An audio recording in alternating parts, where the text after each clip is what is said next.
I rank where the view is nothing less than phenomenal. For how I express and project from my abdominal. The only view better, both my daddy and my mama know. No living parents, my sons give me balance. My wife is my serenity, this mic is my identity. The world is foul enough, that's why I write without obscenities. Provoking danger with broken language and spoken anguish. Begging to get hurt, why would you ask to go through changes? Yes, Lord, life's a chessboard, master the angles. Control the tempo, be the one who holds the info. Acknowledge is just as deadly as machete swings. When spoken, the truth is as potent as that Medellin. While others swear the style is free, I just let it ring. Our time is undervalued, soldiers make us better kings. My fams on my shoulder, reaching after better things. Today I take the shot, for them I'd rather set the screen. My mama told me follow my dreams. My daddy told me get it by any means. Stand tall, make him bow to a king. But I've evolved, you can see the resolve. Look in my eyes when you speaking to God. Life and for those who we caught up in using what I was scarred with the muse. I guess they call it proving I'm more than an artist. Penciling out my darkest while stenciling out a harvest. And storing what gets me from A to B, just like garages. Instrumental with collages. Envision what I've been drawn. Broadway to give you rhythm like the great Lena Horne. So bent on, found comfort in the storm. Find peace and on when you see them others perform. Organized chaos, I'll cast it like hey ya.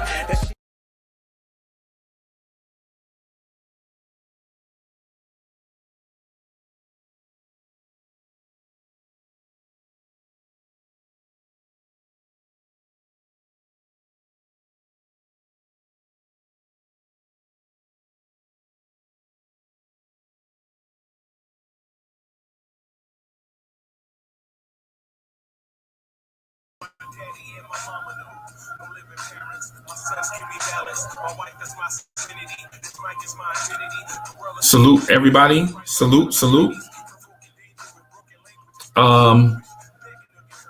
Wiz in the building. I see y'all. Salute everybody. Knicks Nation in the building. Salute.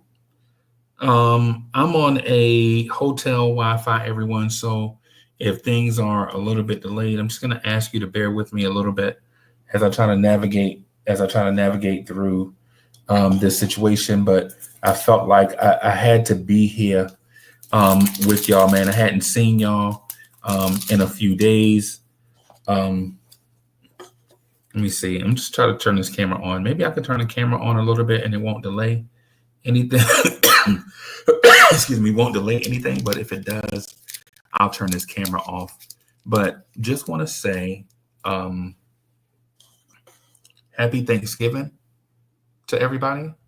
As a matter of fact, I'm going to change the name of this show if I can. I want to change the name from the Knicks at Night podcast to, if I can, okay, a very Knicks Thanksgiving and Milwaukee Bucks preview. So let's do that. I'm going to change that there and then save. Hopefully there are no grammatical errors. I'm in a hotel on a laptop, so I'm hoping everything is okay. Let's see. Yeah, hopefully everything is okay. All right. Let me take that off there. So it looks like it's not allowing me to change the title, everybody. Yeah. So I don't want to let me change, don't want to let me change, but that's okay. It should allow me to change. But if not, oh well. Yeah. So if it won't let me change. Randall in the building, salute. YZ, what's good? What's good, man? Happy Thanksgiving. Happy Thanksgiving, everybody. Just want to tell y'all what I'm thankful for, real quick. So I'm thankful for family and friends. One, I'm thankful for y'all. Two, right? I'm thankful for this team that we support, right? I'm thankful for this team that we support and root for. Just thankful for a bunch of stuff. Thankful for a bunch of stuff, y'all.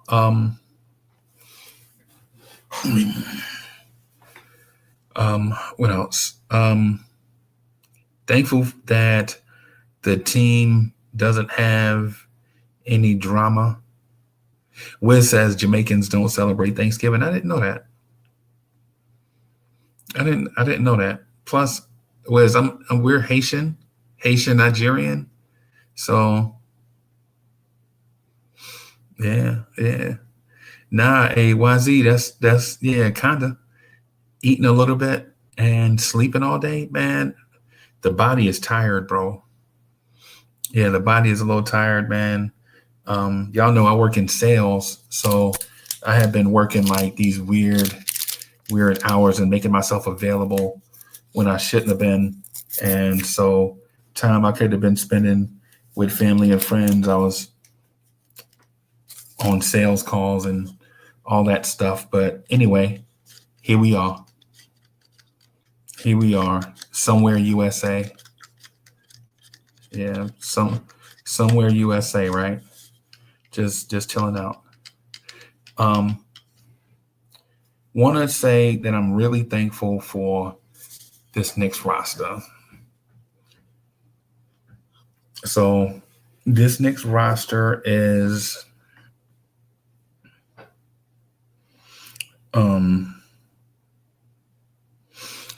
yeah, man. Wes, appreciate that, man. Y'all bear with me. Give me some grace, because again, I'm on a old laptop. This was the laptop I was supposed to give Corey Lee. Man, I ain't heard from Corey Lee in a minute. Yeah, this is the laptop I was supposed to give Lee, and I still ain't seen Lee face to face yet to give it to him. But anyway, slow Wi-Fi, but we're gonna make it work.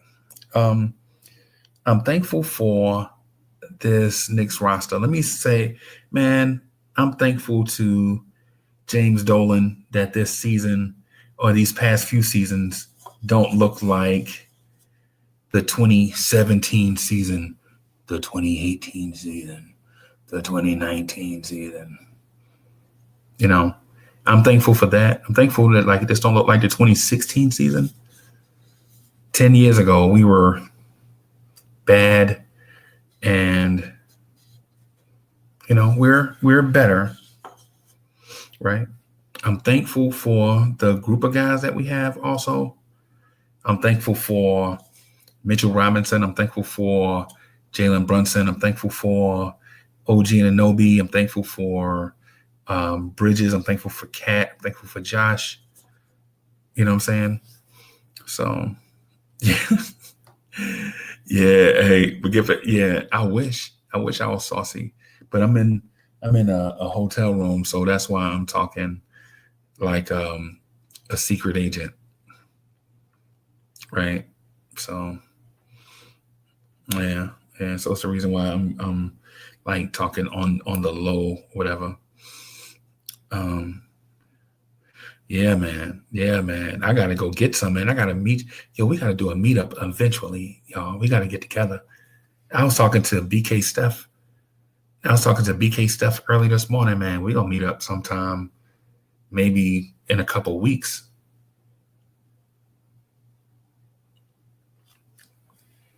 But yeah. So I'm thankful for the roster. I'm looking forward to, and everybody, y'all forgive me because I'm not able to do a lot of research, like, be prepared for a show like I usually am. Right. But it's a holiday. And so I'm going to use that as an excuse and a fallback at the same time. But when we look at the Milwaukee Bucks, let's look and see who Milwaukee is. Milwaukee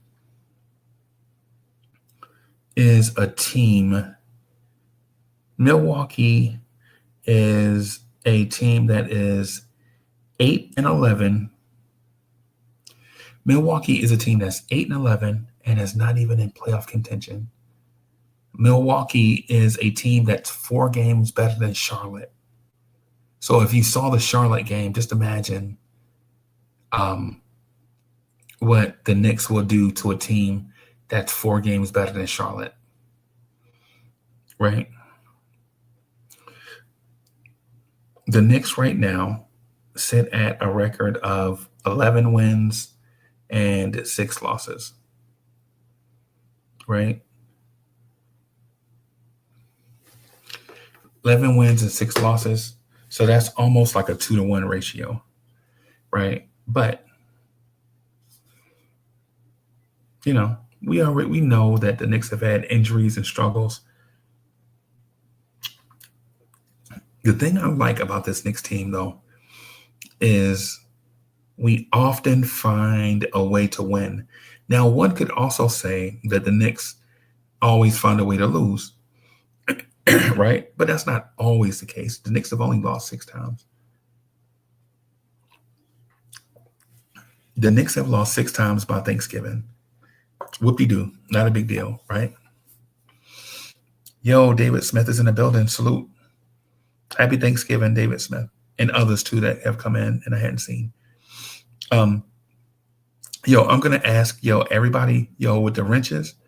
I'm not able to bug zap people, so if trolls come in the door, man, y'all use them wrenches, man.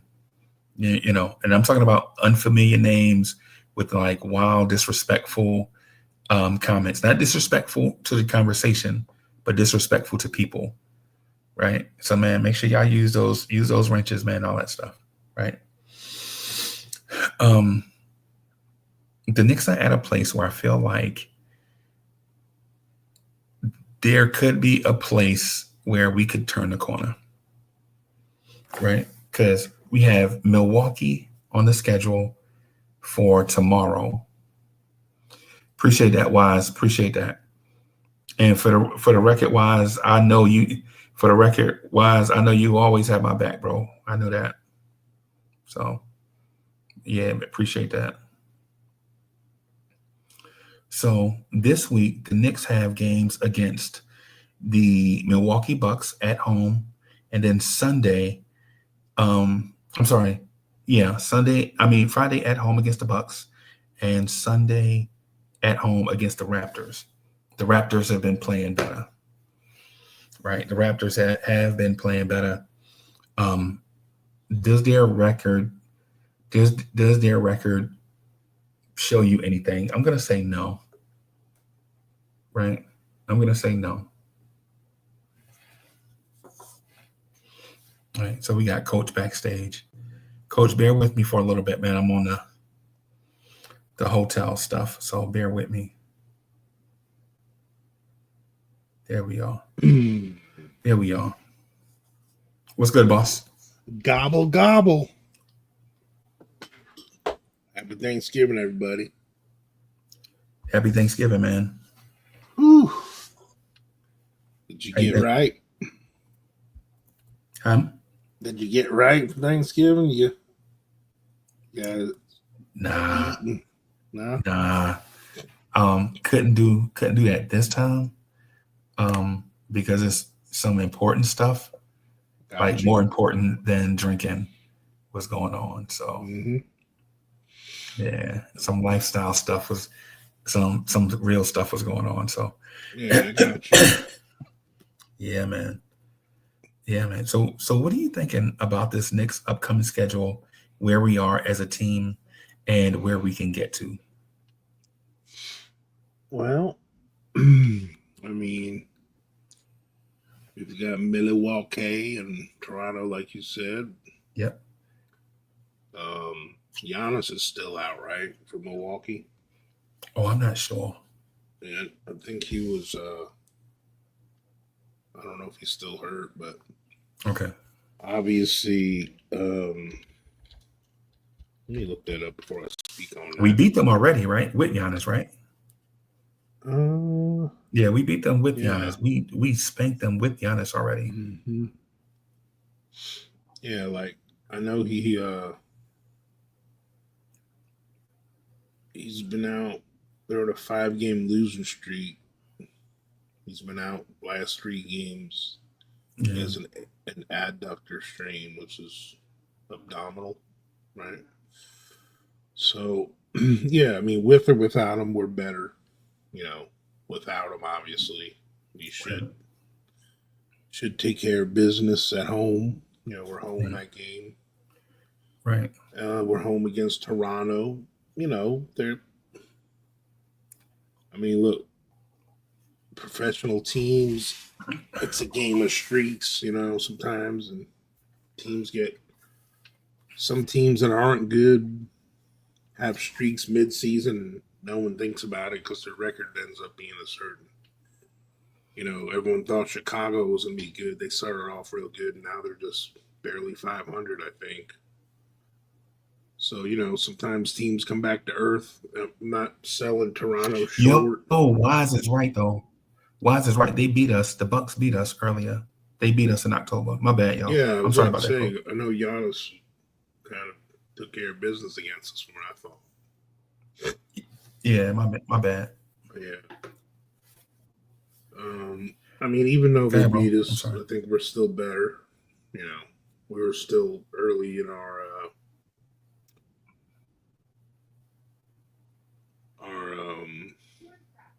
current iteration of our team. You know, I think we're a different team than we were back then. I think each game there's there's ups and downs. You know, every game, always. No matter how good of a team you are, you know. But Right. I think, you know, I don't know if anyone. I don't really have the luxury of doing stocks and all that stuff, but I have before a little bit of crypto and stuff. And you know, when you look at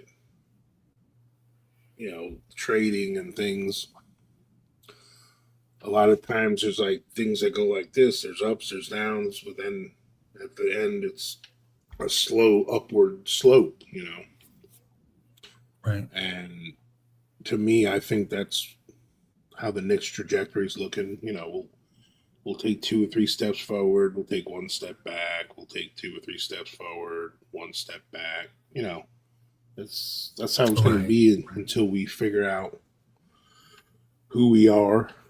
Everyone's learning their role.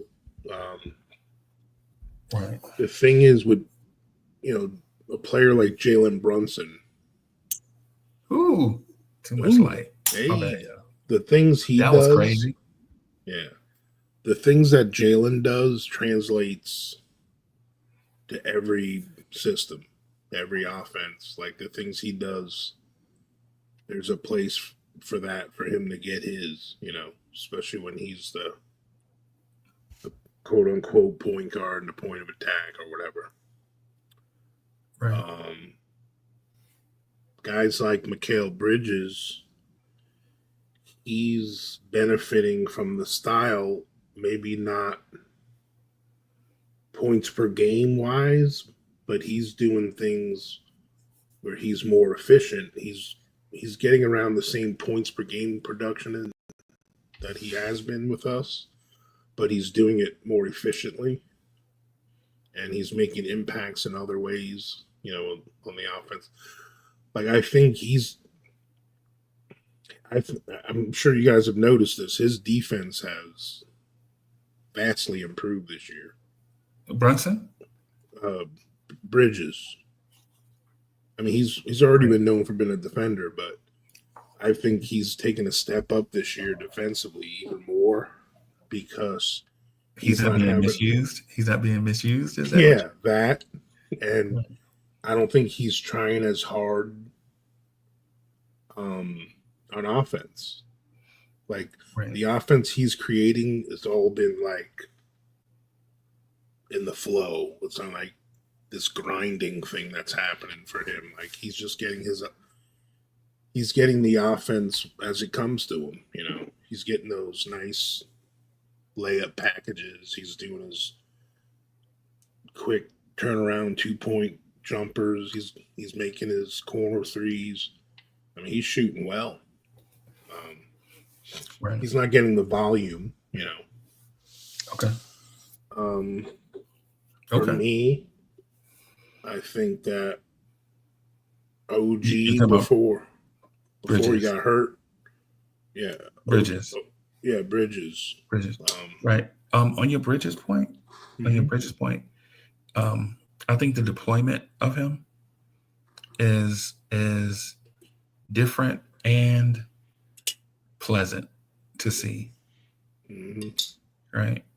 Like on the Bridges point itself that coach was making, the um the fact that he can defend and pressure but low leverage at the same time gives you the um the um the sense of great defenders. Maybe I relate it to football, like when you watched Ed Reed play football. Like Ed Reed would have an assignment, but he could do his assignment and then do other stuff also, which welcomed his playmaking ability, mhm, right? Like last year, Bridges, when you're on ball, he couldn't generate live ball turnovers because when you're on ball, you're basically navigating screens so much that it mitigates the reason why your physical gifts are a plus, mhm, right? Like when you're 6'6", 7-foot wingspan, 200 pounds, very durable, things of that sort, but you're getting rammed into the wall 400 times a game, you know, it takes away from your ability to play passing lanes and generate turnovers, right? mhm. Yeah, Yeah, you know, and as yeah. far as the cat part of this, and I've said this during the I, broadcast. can we stay on the Bridges thing first though? Because Yeah, yeah. I want to, yeah. Unless you didn't have anything else about Bridges, I had a I few things mean, I wanted to talk about. Like yeah. I mean, we can talk about. instead of us going back to the Cat at Night podcast or the Mitch at Night Yeah, no. podcast. I was actually going through because when we started talking about this point, we were talking about what um how you think we've like what our wait, what was the original question? The no, so we were in general talking about um I think you mentioned Brunson. You moved to Bridges a little bit, Mm-hmm. and so I just wanted to stay on track with you in terms of what your point was. Like, because if we're talking about Bridges and what Bridges brings to the table, or what Brunson brings to the table, clearly Brunson's offense has been dynamic, Yeah. and Brunson's an assassin on offense. Brunson's defense has been a lot better. Those things we can attribute to Mike Brown because they're being deployed differently for sure, Mm-hmm. right? The Bridges thing, where we mentioned Bridges improved, was like with your first point about Bridges, where he improved. Yet the one thing I want to point out about his improvement is the defensive end, where he can play free safety as opposed to playing, you know, directly on the ball. Like the guy clearly, when we see Bridges open dunk in the open floor, or the Bridges elite layup package off of deflections that he creates, steals that he creates, is clearly a difference than what he did last year. And while I do think that is an improvement, um, I think the fact that he's red hot from three right now Mm-hmm. is another thing that we should talk about as Knicks fans. As Knicks fans, we should definitely be talking about how red hot Bridges has been from three. I think he's at what, 41% right now? IKBM Dre's in the building. Salute. Mm-hmm.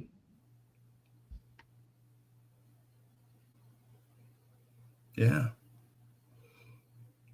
You like Bridges' 3-point shooting, or is there a angle that we're missing? I mean, to be honest with you, I think he's getting the looks in. He's getting the open looks we had hoped he'd get, and he's making them, like, I think, because I consider him an elite wing in this league. Yeah. And I feel that elite wings in this league, when they get an open look from the corner or anywhere from three, they should make it 45 to 50% of the time. That's open. You know? Yeah. So no one's going to shoot 45, 50% from three in general. You know? Right. Sometimes That don't have they're volume. contested. That don't have volume. They will. Yeah, that's contested shots sometimes and tough transition shots. But I just feel like whenever this team shoots an average percentage, we beat everybody because the volume we're able to put up because of our rebounds and second chances and the looks that we get, because of the way our offense is being run and the personnel we have. No team, you can't, even when some of our backups are in the game, you can't key on one person on this team because we have enough guys on our team to make them pay. Right. And so as long as a whole, like, our defense isn't good enough to compensate when we're shooting bad. What do you mean? Good. What do you mean? So on nights that where we're shooting below average, Okay. our defense isn't consistent enough to compensate when we're not scoring. No, I heard that. I heard that part already. I'm asking, like, what do you mean? Like, why would you say that? Because this league has made a shift to leaning on the three-pointer. And part of our inconsistencies on defense is defending the perimeter and the three-point shot. It just seems like even teams that shoot bad in general, like, how many times have we listened to commentators talk about, well, the Orlando Magic or the Brooklyn Nets or the whoever's are not a good three-point shooting team, and then they're just drilling threes on us, timely ones and big threes all the time. Is it a coincidence, or is it we're not good perimeter three-point shooting? You know, I think that comes down to two things. You know, number one, we're not tall. When you have a taller wings and taller backcourt, you can defend the perimeter better.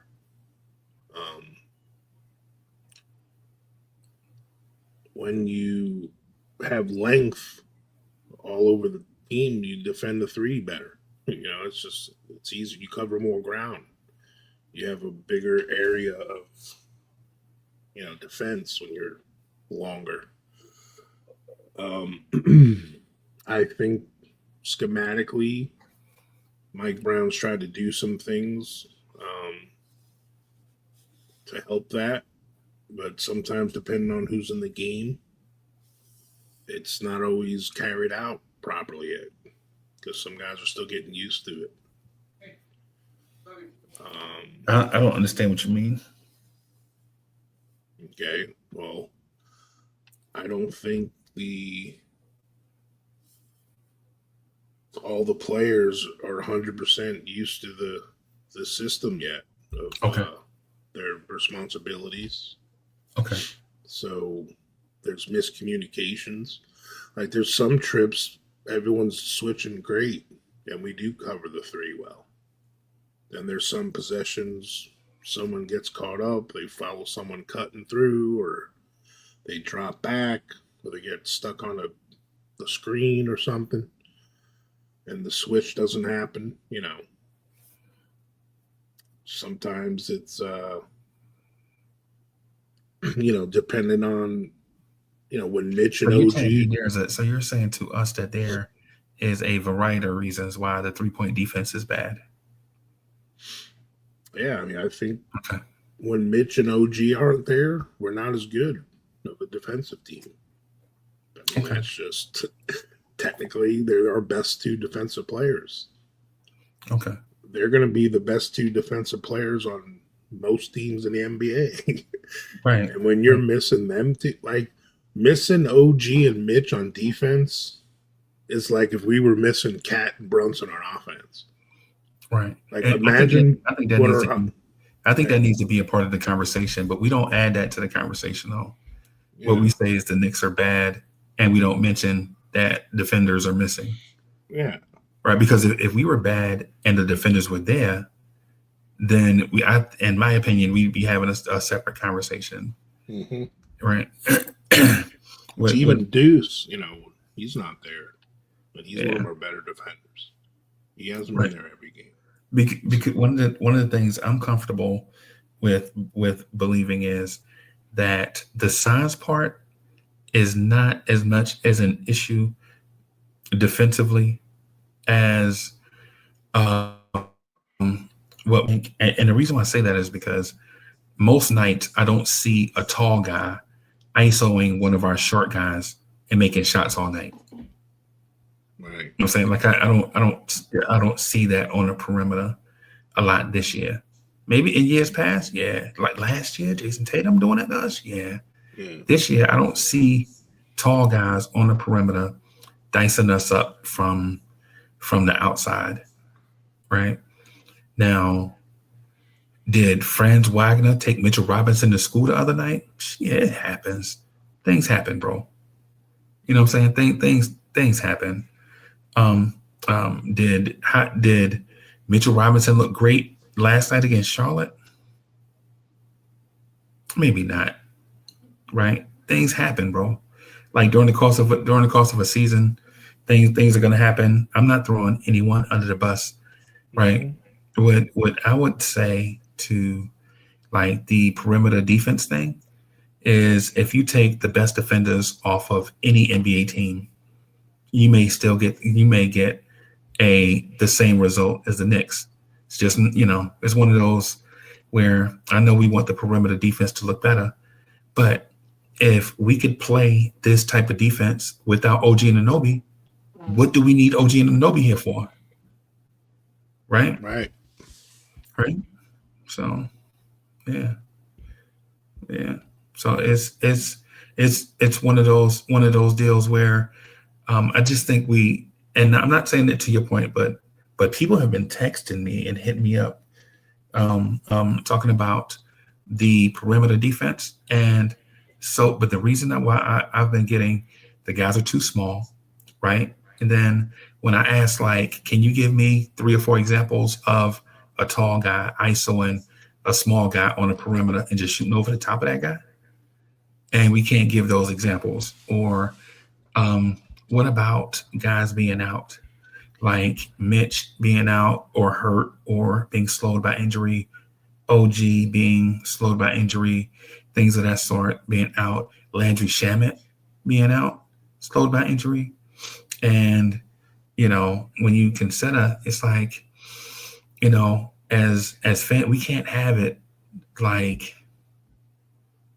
I mean, what can you say? Like, should the Knicks trade somebody to go get perimeter defenders? I mean, should Mike Brown play the young guys more for perimeter defense or something? I mean, I don't know. Yeah. I don't think the answer is easily solvable. I don't think our defense is going to prevent us from winning games. That's just my personal opinion. Like, If you look at all the games we lost this year, it's because we shot like crap in those games. Like, those are the games Okay. that we lost. Like, how many teams in the NBA right now can count on their defense to win them a game only? That can't score more than 110 points. You know, it's like there aren't many. Yeah. Most of the teams that lean on defense in this league don't score at a high rate. The obvious exception is OKC. They're a little of both. And that's why they're doing as well as they are. You know, Right. They also have the league MVP. So yeah. it's, And when we talk about these things, we had this conversation 100 times.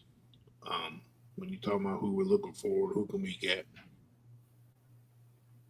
There's no such thing as a perfect. We say this all the time. There's no perfect player in this league. nah. All the best players. Yeah, I'll be right back. Yeah. Mm-hmm. All the best players in this league have a weakness. Jokic, he's not known for his defense. He does everything else great. Same with Luka. Okay. We look at, obviously, Brunson. He does a lot of things great, but he's not the first guy you think of for defense. Same with Cat. Look at SGA. He's not the best three-point shooter in the world, and he's not known for distributing on the drive. You know, he's pretty close, though, to complete as anybody right now. Giannis is not known for his shooting. You know, there's a lot of things. There's no such thing as a player that doesn't have a weakness. You know, the teams that can fill the gaps of their best players' weaknesses with other players are the teams that win. That's why you make a team. That's why we play 5-on-5 on the court. You know, if you have two superstars on a team, you're hoping any weaknesses they have, the other three guys that play do the things they don't do and then can help in other areas. So that's where I think the Knicks have, Leon Rose, we've stepped up in that department and filling the cracks that we have. Happy Thanksgiving to everyone that's just now coming in. DSJ, much love. As far as if we're talking about strengths and weaknesses right now, I'll move on to, to the team. Like I've said this a lot. I feel in general, one of our weaknesses are we have too many undersized, overachieving guys that we count on in this rotation. Guys like Brunson, Josh Hart, Deuce. When McHale's kind of the quasi two guard in our offense, he's not undersized, but a lot of times he's in a wing role, Sometimes he's having to defend guys that are, especially when OG's out, bigger guys. I think that, length and overall athleticism is a weakness right now. But because I think the two young guys on our roster, Diawara and Dadier, that could help those shortcomings, no pun intended. They're not ready to contribute that strongly yet. So what we have is two elite offensive forces that can get theirs when they're the focal point of the offense. I was talking about this during the StreamYard broadcast, if any of you guys were there.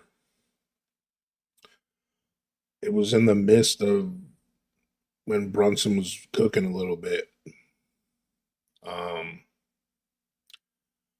I was getting frustrated because we went 8 straight possessions. This is when Deuce and Brunson were in together. We went 8 straight possessions that Cat. See, I don't think that Cat has to shoot more. Like, it doesn't have to be forced. I think he needs to touch the ball more. Like, his usage rate needs to go up. I feel every possession Cat should be touching the ball. Because I think Cat's a facilitator. Cat is so much of a weapon and a threat to other teams that the second he touches the ball, the rest of the team takes notice and they either bring another guy, they sneak another guy into the paint to help, or, they got to send a guy out to cover him. So, my thing is, when he touches the ball, I think Cat is smart enough and elite enough offensively to know when to pass it and when to shoot it. I think he's, as far as big men go, he's just as talented as Jokic when it comes to that. And he just has never been given that opportunity to do that. Because every team he's been on, starting off with Levine and Wiggins when he was a rookie, and then when Jimmy Butler was there, and then and Edwards came, like, he's never had an opportunity where he was the true focal point of an offense. So he's gotten his because he's an offensive talent. So I think Cat should definitely touch the ball. I think it would bode well for our team, especially in the first quarter, to get Cat going right at the beginning. I say this a lot. I've said this before in another broadcast that Brunson's going to get his and his shot whenever he wants.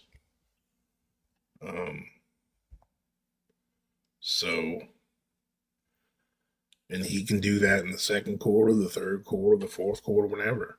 Like Cat, because of his position, he has to count on other people to get him the ball.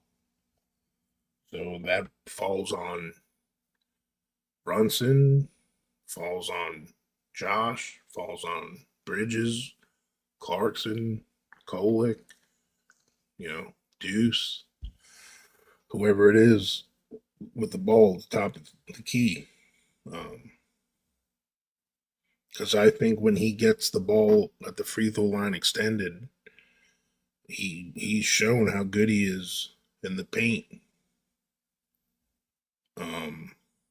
I don't think that it's I don't think it's a something that's done purposely. I don't think the coach or Brunson are like purposely like avoiding it. So anyone that's coming up with that conspiracy is just a loon. I just think Brunson's used to just doing Brunson things. And sometimes he gets blinders on, especially when he's heating up.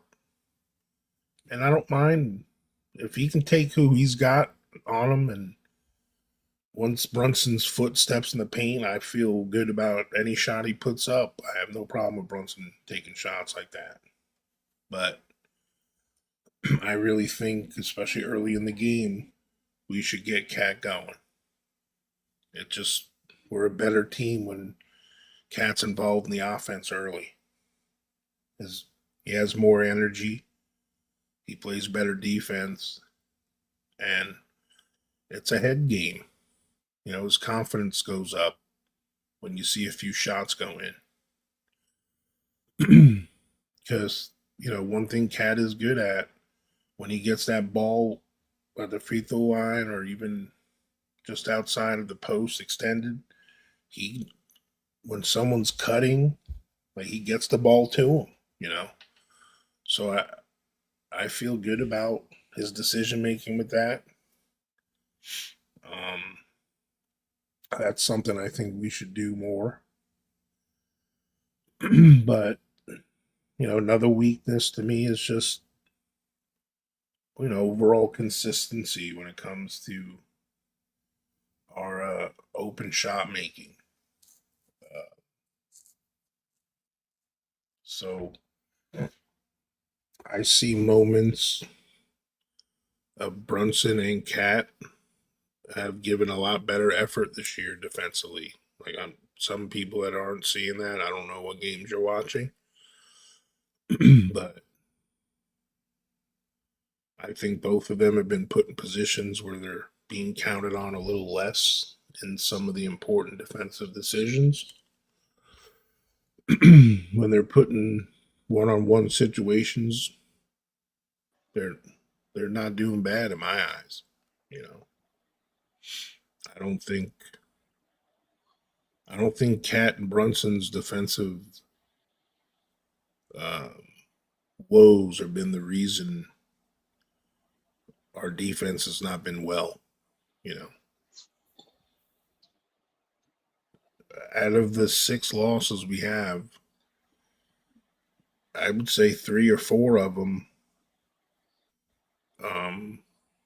just came down to us having bad shooting nights. I'm just being honest. Yeah.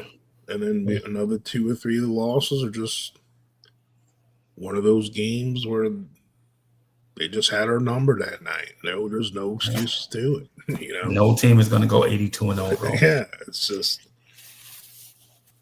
I mean, and like I said, if for us to be, I'm kind of glad that we've gotten used to winning now enough to where we're nitpicking about being 11-6. Some fans still, Right? Like we should be 17-1. Right. That shit don't happen. Hey, Coach, you know what? I'm gonna say this about our fan base. Fritz, what's good, bro? How you been? What's up, Fritz? I'm doing all right. How you been? Happy Thanksgiving, brother. Man, stomach heavy, bro. Man, I had a second helping of dressing, bro. And dang, bro, I forgot. That's the funniest. That word is so funny to me. Dressing. Yeah. Stuffing or dressing. Yeah, it's like, why do you call stuffing dressing? I don't understand it. I think I'm salad dressing. Right. And dressing is like, it just seems odd to me. I think when you actually put the dressing or stuffing in the turkey, they call it stuffing. But when you make it outside, they call it dressing or something. Bro, stuffing makes 0 sense, bro. Stuffing is a verb. How can you eat a verb, bro? So is dressing, if you think about it. It's Getting dressed, dressing. No, I look at it as like I look at dressing as a kind of like an adverb, not necessarily a verb in that sense. Like, but to the point that you were making, bro, I was listening to you and I think you had a great point. I think what we expect though is, as fans, at times we forget about the star principle, the star factor, right? Like, the thing is some of these guys are so great at what they do, the other guys around them are role players. Like, you don't expect your stars to do role player stuff. Right. And I don't know how we've gotten to this point where we're like, yo, Cat don't block 3 shots a game. So what? He's the an best player on your team. Yeah. You're right. Like your role players have to play their role. Now, do we have a situation where the role players may not be as what we thought? Maybe. But when we start critiquing stars, like, man, Jalen Brunson don't pass enough, or Jalen Brunson's defense not such and such, or catch rim protection is such and such. Both of these dudes, if they stay on their path, are gonna moonwalk into the Hall of Fame if they stay on their current path, right? God, yes. These role players, though, these role players are role players. Like that's their job. They're here to do a certain thing. So when we're out here like, yo, such and such was mad because Cat missed that rotation. Bro, there are 200 guys like you in the league. There may be 4 Jalen Brunsons in the league. There may be 4 Karl Anthony Towns in the league. But there are 200 guys like this guy. And we're worried about this guy? You know what I'm saying? The thing is, what I'm saying is when we worry about like somebody hit me today, coach, and it made me laugh. They were like, yo, all we need is a little bit more defense from Cat, and this team will be a juggernaut. And what I'm saying is, how about let Cat do the stuff that he's been doing? That's the reason why you traded for him. Let him do the stuff that he's been doing. And then let Trey Jemison do all that other stuff that Cat won't do. Like, what are we legit, we lost our minds, bro.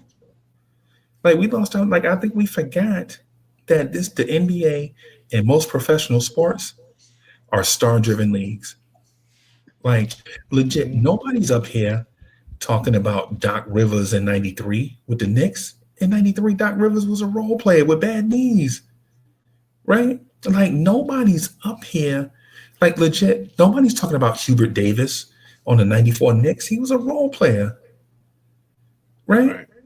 Like, these things, like, what Knicks fans get caught up with, to me, is beyond bonkers. You wanna shore up the perimeter defense?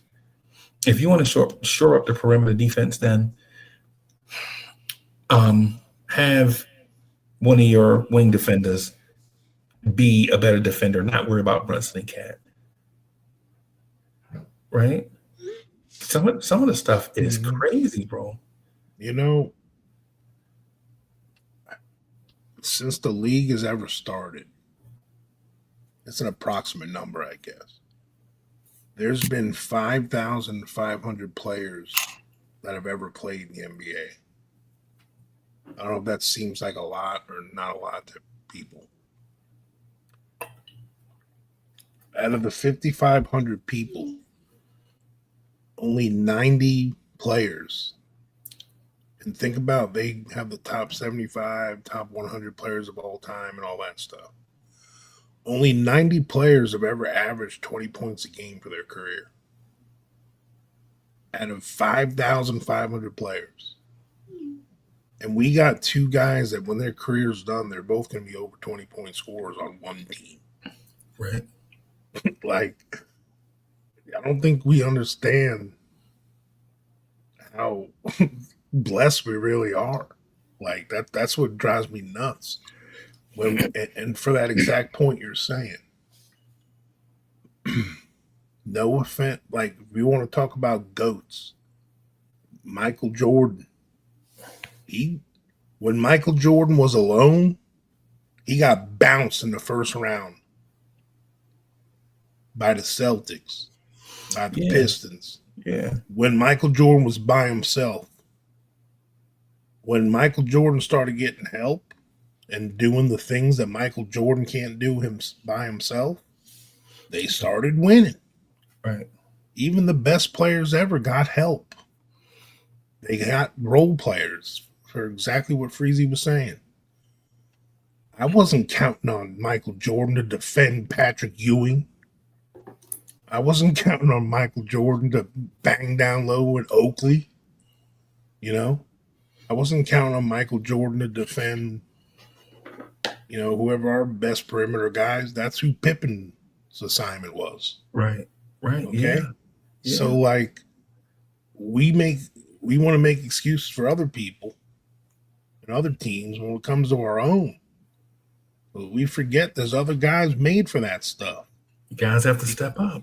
Yeah. But I rarely agree or like what Draymond Green has to say. But he had a pretty good explanation on a comeback he had against like Kenyon Martin and Rashad McCants and them guys, because they were giving Nick Young crap about his championship. Draymond Green said that he doesn't call role players. He calls them swing players because he said the stars and the guys that are expected to do what they're supposed to do, 9 times out of 10 they do it in the playoffs. Cat and Brunson are going to do it 9 times out of 10. They're going to have a game here and there they're off, obviously, but for the most part, we can count on stuff from them. But those swing players, they're the ones that can swing a series. Like someone like McHale or OG get hot, or they start locking someone down. Deuce comes in off the bench and starts knocking down threes. Clarkson comes in, is red hot.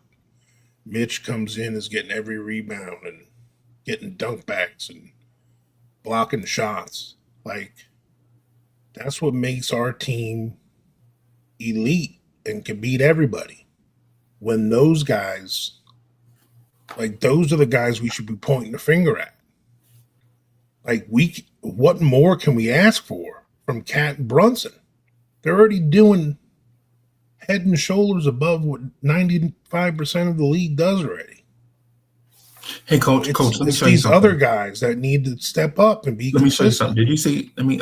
I want to point something out, man. Not to cut you, right? But just want to point this out. So Sherman says, I can count on Cat to score 30 and stop his man from scoring 30. Fritz, when's the last time you saw Karl Anthony Towns' man score 30 points on him? Hasn't happened recently. You just don't see stuff like this, right? Like, is Cat terrible at the rim? I think so. Cat's rim defense is terrible. For a 7-footer, bro, just put your hand up. Can you just put your hand up? But then at the same time, nobody wipes the boards like Cat. There's a two-sided thing to it. So he's not blocking shots, but you don't see Karl Anthony Towns bobbling rebounds and tapping it around and out. When Cat gets to a rebound, it's a rebound, right? Like you don't see those Precious Achua moments where you're tapping, or those Jericho Sims moments, or those Ariel Hukporti moments when the ball is bouncing around and maybe it'll go out of bounds. When Cat gets there, the boards are clean. Period. People can say what they want, but Karl Anthony Towns is an elite rebounder. Is his rim protection terrible? Yes, I've seen it with my own eyes. Yeah, I've seen Cat look at a shooter and turn his back and get ready to rebound. I've seen it with my own eyes. Do I like it? No. It makes me want to vomit, right? But to say this dude's not a great player, man, what are we talking about? Let's talk about these role players, bro. Yeah. Like Cat does 3 things that he is one of 3 in the world. Okay. He is, as far as offensive talent and getting the ball in the rim as a big man in the NBA, he's top 3 in the world. Right. You can't argue with it. If you do, you're just blind. I mean, you can argue with it if you're a Cat hater. And that's one part. Rebounder. He's a top 3 rebounder in the league, period.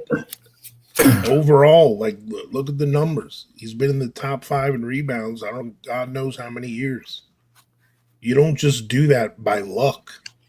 Yeah. And I think even though it doesn't show up as assists per game, I think he is, as far as his intelligence on offense, on getting people the ball and playmaking ability for a a big man. He's the top. Besides Jokic, who's better? That knows how to get the ball to other people too. Like from what I like, some of the passes I've seen him do, and the looks that I've seen him have, like Right.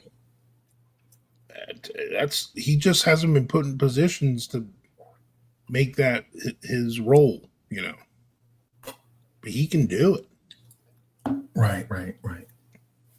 And they just don't make packages of people like that and then also be an elite rim protector. It's not a package that they have.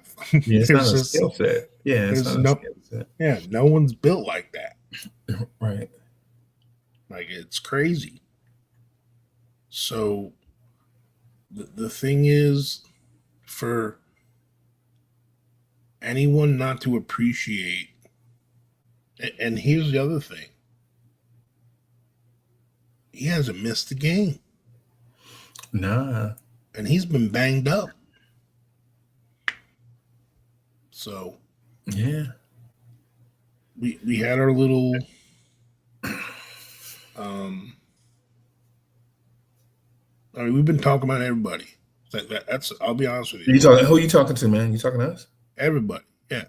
I want to get back to what you said. Let's talk about these role players. Yeah. And Brunson ain't the problem. Period. I'm not going to waste my time talking about them being a problem because they're. And so, the thing is, just speaking to the role players, I don't think the role players are the problem as much as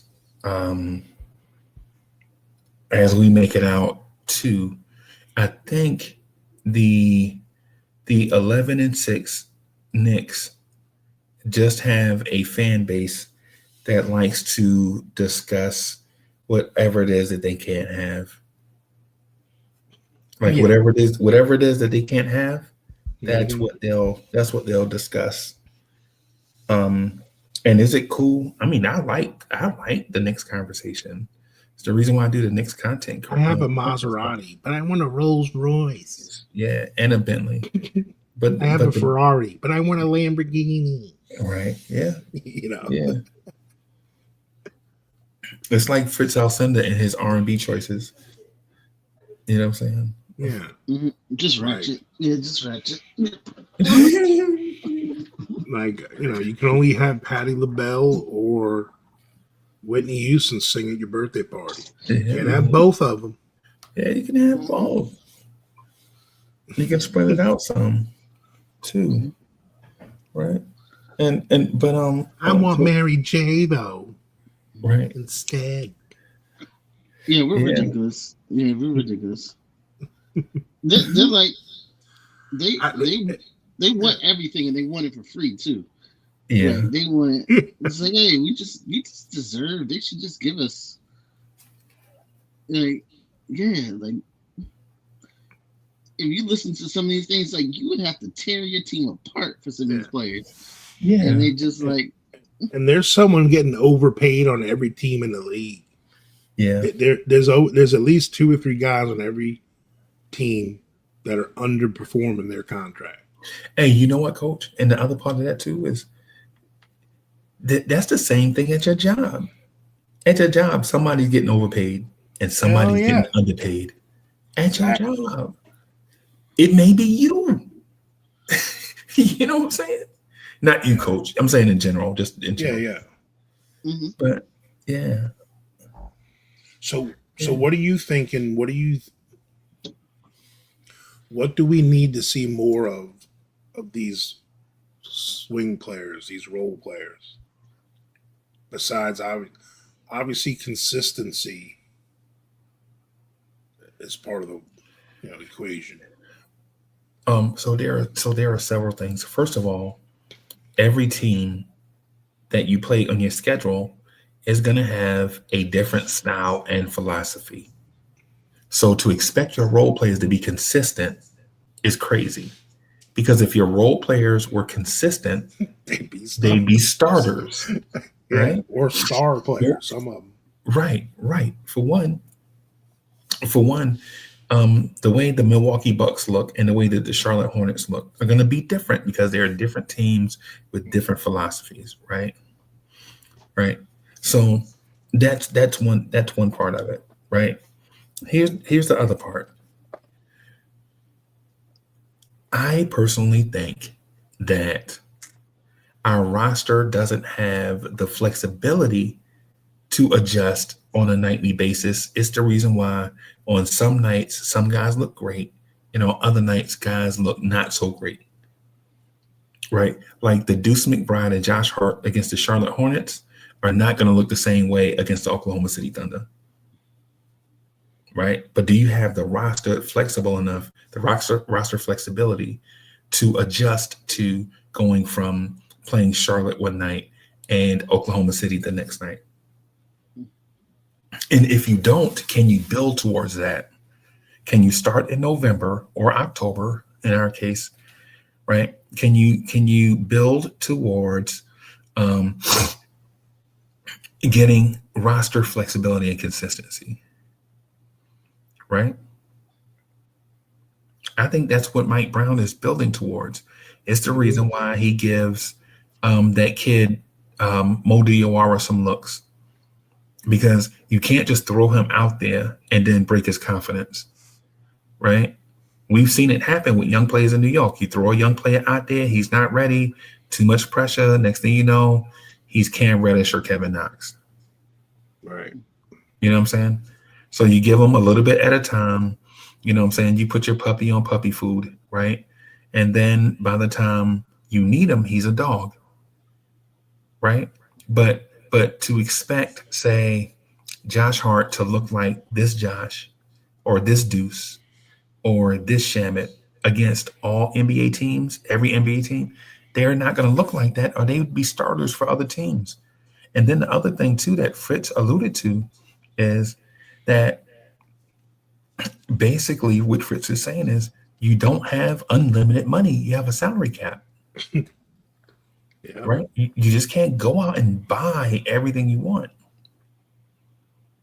Right? We're limited with the guys that we have. We have to develop guys. Fritz, is that what you were alluding to? Did I mess up your point? Mm-hmm. Yeah, I just don't. I think Mike Brown is working with what he has right now, and I think maybe at some point the Knicks are going to make a move or a couple moves, but he needs to find out what he has and what he doesn't have. Right. This light is too bright. I'm sorry about that, y'all. We just gonna have to deal with this. Yeah, so I think right now he's just doing a lot of experimenting. It may not work, but he's gonna get what he needs at some point in a month or two. So we just gotta be patient. Like, these people want the Knicks to just make a change every time they see something they don't like. And we don't got that many. We ain't got that many bullets in our gun. Like, we got maybe one or two things we can do. That's it. And they're gonna experiment to make sure when they make that move or two moves, it's gonna be meaningful. Right. But you ain't gonna have everything you want. No. Like, what team does? What team does?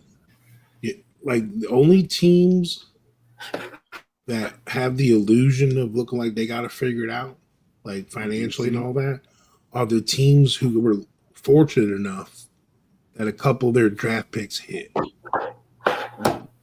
Okay? So when you got a team like OKC, Jalen Williams and Holmgren hit for them. So now they had to pay him.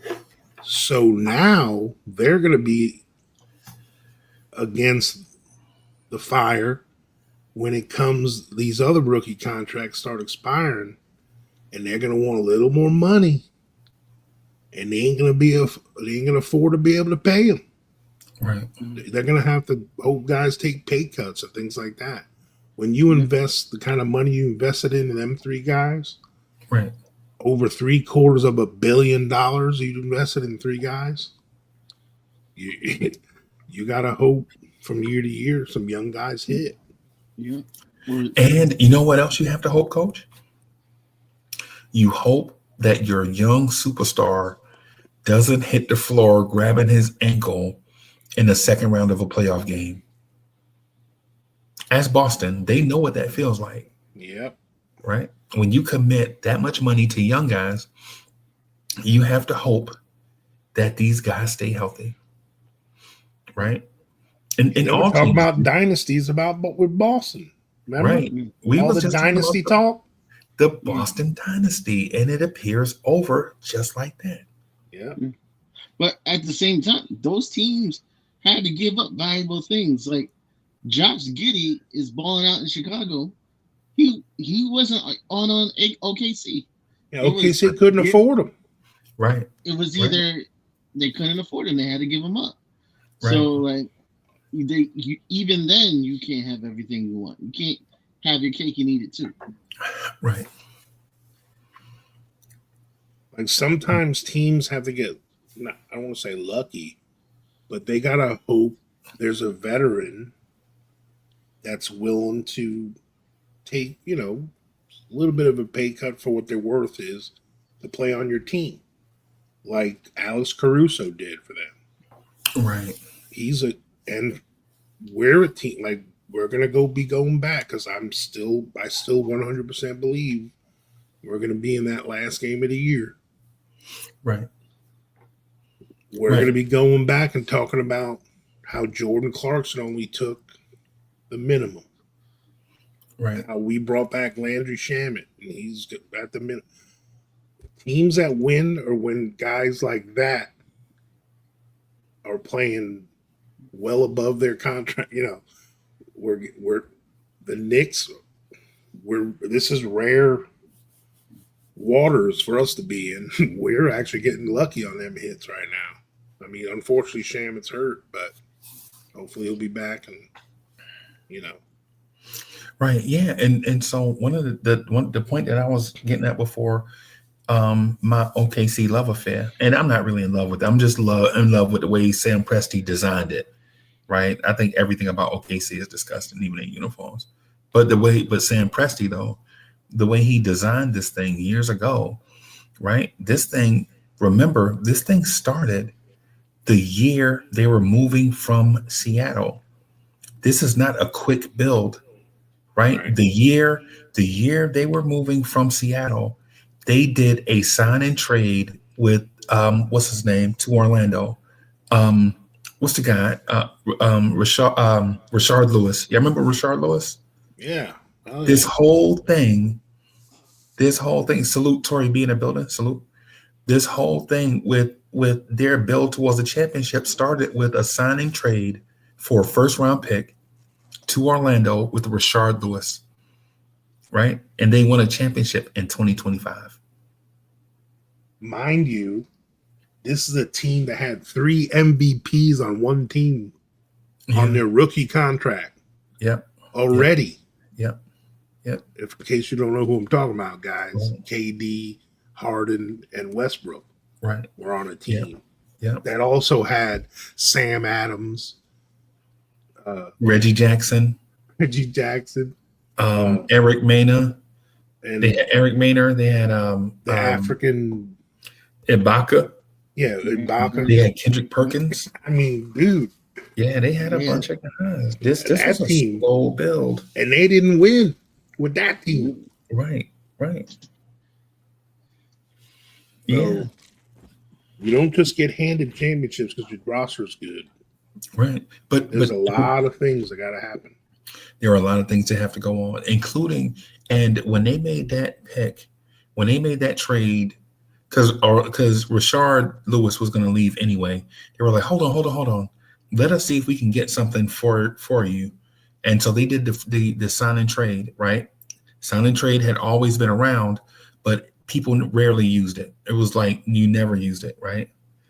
Right. And so the thing is, say with the Knicks didn't choose that path.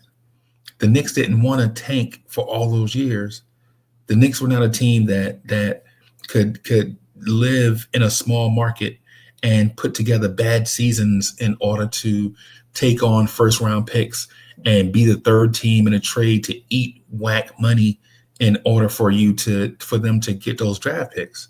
The Knicks play in Manhattan, and you guys are not going to sit through 17 win seasons just to get a draft pick. Y'all are not going to do that. Y'all complaining right now about perimeter defense. Y'all not going to. So the OKC, the OKC thing is the OKC thing. The Knicks are not a small market team, right? They're not.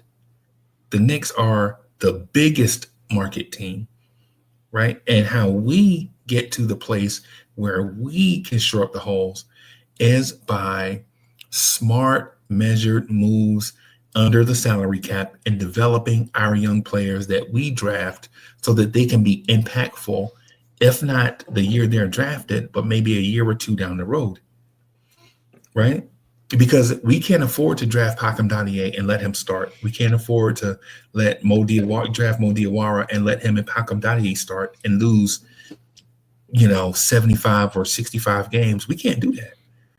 What we have to do for this team is find a way for this roster to be flexible against any NBA opponent on a night-to-night basis, right? On a night-to-night basis, right? So because some nights it'll be great to see Deuce and Josh play together. Other nights it won't be, right? Other nights it won't. And so you have to kind of tap into that depth. And we're hurt by guys being out, like Shamet being out, OG being out. And however they're managing Mitchell Robinson's injury, we're severely impacted by that because the guys behind them are not traditional wing players. Like Jordan Clarkson is not a traditional wing player. Yabusele is not a traditional wing player, right? So when we consider like the things that teams in the league do, right? I mean, we're kind of strapped. I mean, the Fritz, you know what the easy answer is right now?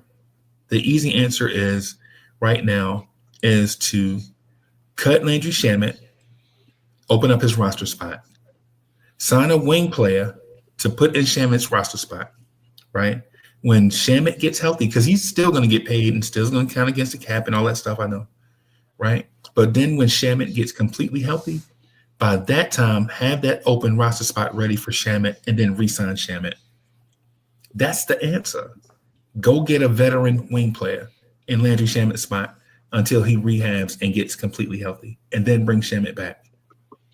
But the Knicks aren't going to do that. They're not going to cut Landry Shamet and risk losing him to another team. You know what I'm saying? Because once you cut him, you can't bring him back. Once you cut him, you can't bring him back. See, and then even in that case, if you cut him, you can't even bring him back. And then we don't know when he's coming back. He'll be reevaluated in a week or so, in a month or so. Yeah, I think they just want to see if he's gonna get surgery or not. See, and then if he gets surgery, and see, here's the thing: the last time he got a similar injury, when he came back, he looked like trash until the end of the season. It took him about a month and a half, maybe 2 months to get right. Now, once he was right, he was good to go, but it took forever for him to get back to that spot. Can you wait 2 months for that guy? Or do you go out and get another guy? Right? And so instead of us saying Cat's defense at the rim is affecting three-point shooting, how about understanding that your role players have to be great role players on a nightly basis? Right? Like people are telling me like Mitchell Robinson's ability not to shoot free throws is the reason why the Knicks can't play him down the stretch of games and it affects our end of game defense. I understand. I understand that, right? But what about the other role players, man? What about the other role players? Like blaming Mitch because he can't shoot free throws at the end of games to me is whack. We already know what Mitchell Robinson is. What about the other role players? Right. Like we're not expecting Mitch to take the last shot. Nah, we just need his defense. You know what I'm saying? Just so you guys expecting Cat or Brunson to be the lockdown defender for us, then we need to count on Mitch and OG and all them guys to be the last shot guys on offense. Yeah, like that's all I'm saying. Like it's the same mentality on both sides. You know what I'm saying? Yeah, no, I agree with you. I agree with you, right? But wouldn't it be nice if Pacom Dadier could do half of the stuff Landry Shamet does, right? That way you can lighten the load for the Shamet injury, right? You can legit lighten it. What if Mo Diawara could do a third of the things that Landry Shamet does? Now you can play Mo Diawara more minutes because you lighten the load and it gives you flexibility. Right? I mean, that would be nice, but I think Mike Brown's trying to give Diawara some looks, right. Man. He's sneaking him in there more than we expected, I think. Cole's been putting some minutes in too. Yeah, Kolek, I tell you what, Kolek hasn't been the reason we've lost possessions or games or whatever. Like the Kolek minutes have been, I don't know what the net rating is and all that crap, but the eye test, we haven't looked bad because Kolek's in there. I'll tell you that. Right. He's more than certain. He's the epitome of, Tom Brady got his helmet, got a helmet to hit his finger, and he's going to be out for a few possessions, 2 or 3 possessions. Right. He came in and just kind of ran the offense, and the next, the backup came in for a little bit, and that's all Kolek has to do. Right. To me, Kolek's been doing that. He hasn't been a liability in any way, in my eyes. Right. Like even defensively, he hasn't been getting overwhelmed physically any more than anyone else has. Right. So, to me, regardless of who the opponent is or not, he's an NBA player at this point in my eyes. Right. He's not a two-way guy anymore. I would say to that, like for the original conversation, how do we start? What's the answer to us losing games? The answer to us losing games is role players and situational players have to be consistent, right? Mm-hmm. And what I'll say by that is I know Josh is not going to be a 19-point per game scorer, right? Especially against veteran teams like Milwaukee, right? But if Josh can eat against garbage teams and we can depend on that, then when we see garbage teams on the schedule, we can say, oh boy, Josh is about to eat tonight. You know what I'm saying? Yeah. Or what's the over-under on Josh's points tonight? Yeah, right. And then for the guys that just show up in big games, like Landry Shamet, we like, yeah, Landry Shamet, he only saved his bullets for the big boys, right? And we're like, oh, we playing OKC tonight? Shamet about to go off. You know what I'm saying? And so if we can depend on that has the whole conversation be different. Right. The thing about it is, how often can we depend on that? Because with injuries to guys like, say, for instance, injuries to guys like Josh, who's got the finger injury and had the back injury, whatever. Josh is playing himself into shape right now, right? We don't know what his ceiling is just yet, right? But I think the guys have been encouraging Josh to be more of the Charlotte Josh, the grumpy Josh, right? We want grumpy Josh. We don't want eating M&Ms Josh. We don't want that guy, right? We want the Josh that was trying to choke what's the name out, right? That's right, because he plays better, right? He plays, he's dialed in, if that makes sense, everybody. Like when Josh is grumpy, he dials in, right?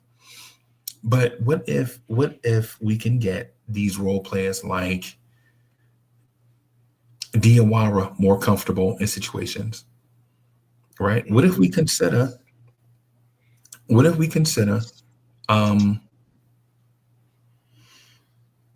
Mo Diawara for Yabusele?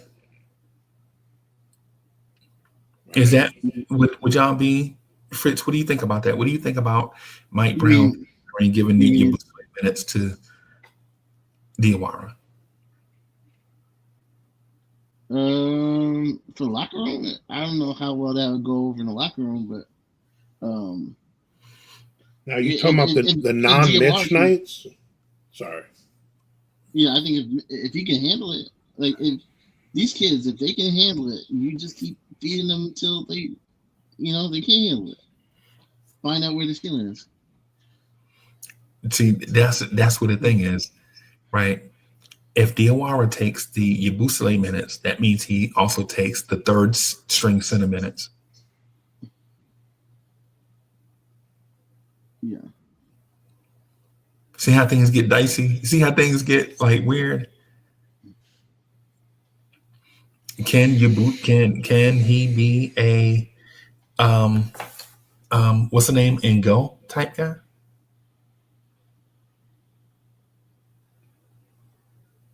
I mean, I personally think there's, especially the night. Go ahead, you can read that first.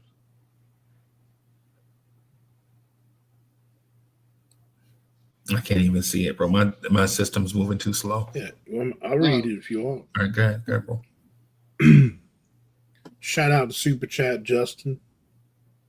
$9.99. Appreciate you. These young guys got to show some better. I'm seeing the Cavs have Ty Proctor and Tomlin give 10 to 12 minutes. Also, it does look like this team gets run over a lot. Maybe PJ needs to come back for a bit. Yeah.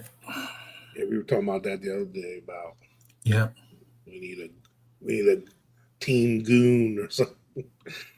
Right. We appreciate you, Justin. Yeah, appreciate the generous contribution. Yeah. Yeah, maybe. But I mean, speaking on what you were about, like I was saying on the nights that Mitch has off, it's been seeming like Josh is getting a lot of those leftover minutes. Like it seems like those nights Josh is getting over 30 minutes. Yeah. To me, instead of giving Josh all those extra minutes, I think that we should distribute those extra minutes to Mo Diawara and guys like that. And just let Josh stay at his 23 to 25, 26 minutes a game. Like keep him at his spot. Like Mitch being out shouldn't change everyone else's as far as minutes rolls. Like, yeah, a couple extra minutes here and there, obviously. Coach, I'm so opposed to that. I was trying not to say nothing, bro. I'm so opposed to it, man. Yeah, let me just say the reason why I'm opposed to it real quick. So respectfully, so here's the thing, respectfully, everybody, y'all know me and Coach and even Fritz, we agree about 99% of the time on stuff, right? This one here, though, I got to be loud and oppositional for it. I don't want to give these kids nothing. Right? Well, I'm not. Yeah. Yeah, you ain't. Now, hold on. I'm saying I don't want to give it to them. Wait. Hold on. So I want you to put words in my mouth. Okay, let me finish my point. Hold on. All right. The thing is, with giving like these kids minutes means, hey man, get out there and play, right? Get out there, and I don't want to give them that, right? Now, what I will give them is a role, right? Hey man, Your role when this looks like this, your role tonight or going forward is to do such and such and such and such role. That's your role, right? Now, some nights you might get 16 minutes. Other nights you might get 2 minutes, right? But your role is this, and I need for you to work towards being a star in said role, right? For instance, for Mo Diawara, your role is to defend in transition, right? Grab rebounds and push, get us out in transition so that we can get easy shots. Can you handle dribbling the ball in the open floor? Can you grab a rebound and push it in the open floor and pass the ball up the floor and take open threes, right? Now, if I see you struggle with that, your role, not your minutes, your role is diminished. Like, I'm going to take and give that role to Pakam Dadier, right? Because I need somebody in that role that's going to do it. Here is your assignment. I'm not going to, but let me be clear. I'm not giving you minutes to figure shit out. Right. I'm sorry. This is not what we do on teams that want to win championships. That's what we do to teams that are in the lottery, that are trying to figure out what type of talent they have on a team.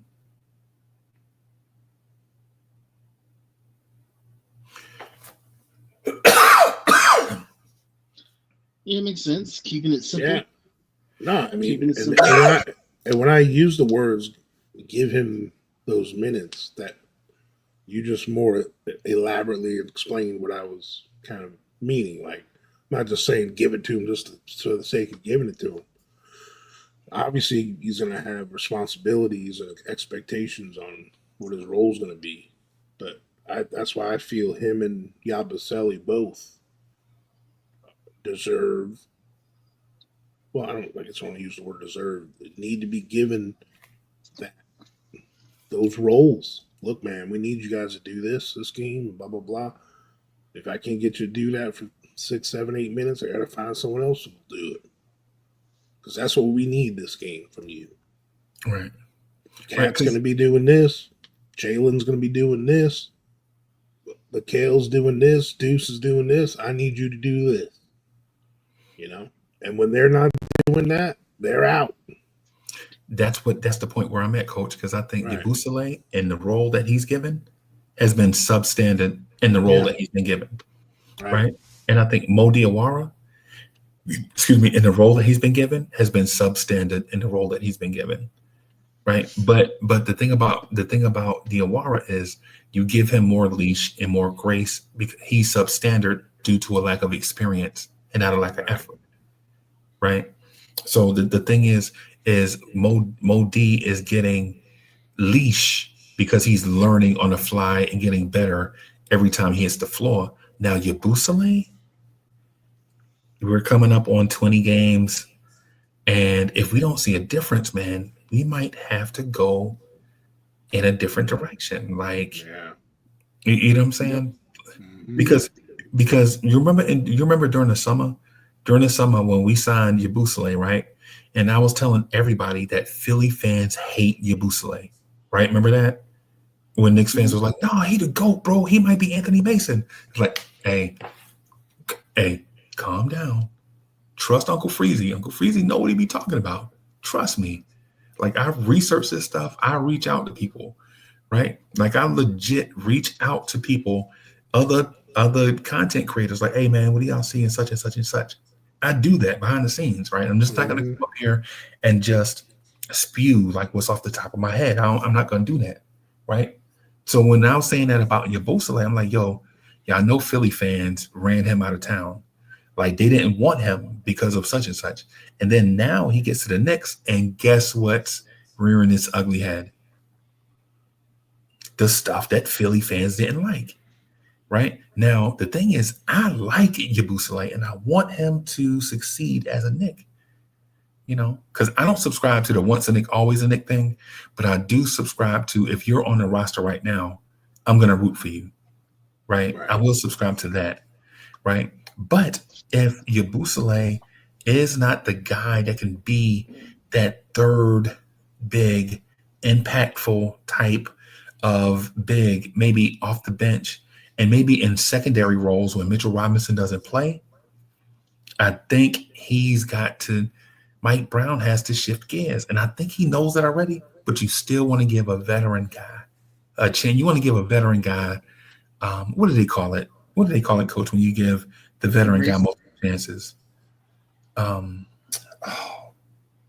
Chat, what do they call it when you give veteran people multiple chances? Like the benefit of the doubt. Benefit of the doubt. That's it. Right. Yeah. That's it. You want to give older guys benefit of the doubt. Like maybe he's playing himself back into shape. Maybe he's playing through an injury. Maybe there's something we know the public doesn't know. You know what I'm saying? But if Yabusele is not the answer after 20, 25 games, bro, you might have to put Pakam Dadier or Diawara in that role. Like Pakam Dadier, hey man, we know you're a 3/4, but you have to be a 4/5 for us, bro, because that's what we need. Right? We need you to be physical, get in there, get on the boards, grab those rebounds and push, knock down these open threes, be athletic in transition. Right? Maybe Mo Diawara and Pakam Dadier both have to do that. Right? And I'm not saying that they're sinners. That's not what I'm saying. I'm not saying that these guys grew up as bigs and all of that stuff. Clearly, these guys are wing players, right? But they're bigger than Yabusele. Both are taller and longer than Yabusele. Both of them are athletic guys that can get to balls. So, yeah. So it's one of those things to consider. But the thing that's not questionable, one of the things that's not up for debate is the role players have to provide Mike Brown with more roster flexibility against these different NBA teams that we play on a nightly basis that give us different looks in different rosters, right? We have to have that because, like we mentioned before, if role players could be consistent on a nightly basis, they'd be starters somewhere. Right. And the thing is, we're acting like our criticism of Yabusele, we're treating him like I can see us reacting like this about him if we're counting on him like he's the sixth man or he's starting or something for us. And like we got that baggage now. Bro, Mike Brown, game one, hardly played him. He ain't played him no minute. So Mike Brown's already seen it himself. If Mike Brown's been playing him 20 minutes a game and he's doing this, then yeah, we have something to gripe about. But Mike Brown's only been playing him like 8 minutes a game. Yeah. So it ain't like Mike Brown is giving him more than he deserves. And Mike Brown ain't playing him either. So kudos to him for noticing it. Right. Or maybe not. Maybe he should be giving him more chances. I don't know. But to me, like we can say, if you put the shoe on the other foot, if the Philly fans were asking all of us about Quentin Grimes, what would we be saying? They're pretty happy with him over there. Right. But he's averaging 16 points a game for him. And played all 17 games. Career high. I mean, what he did at the end of the season for them. We'd say Quentin Grimes will show up in low leverage. Quentin Grimes is a low leverage player. He's going to get you a ton of buckets in low leverage situations. But when you need him to be that guy, he disappears. Right.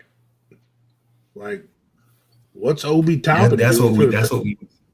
What's Obi Toppin doing for the right now? He's got a chance to be one of the guys over there. There ain't no one there playing anymore. What's he doing? He's injured for the year. Yeah. Oh, I mean, I'm sorry for that. Yeah. I mean, I don't want that for him, but it's like, all these I told you so's. It's all gambling. But when it comes to the non-stars in this game, I mean, look at some of the stars in the game. Some of them Yeah. are not reliable. Look at AD. Look at Embiid. Like the injury-prone people. All that matters is Tory B's parlay.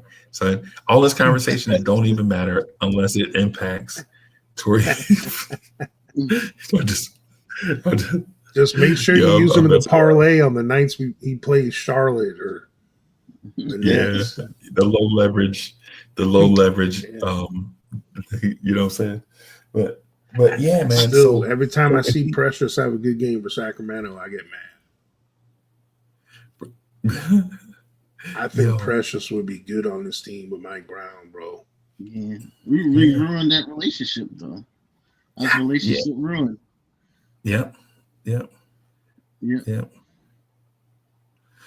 And so one of the things though, in terms of this team though, like I don't think we're far off, right? Like I don't think we're far off with some stuff.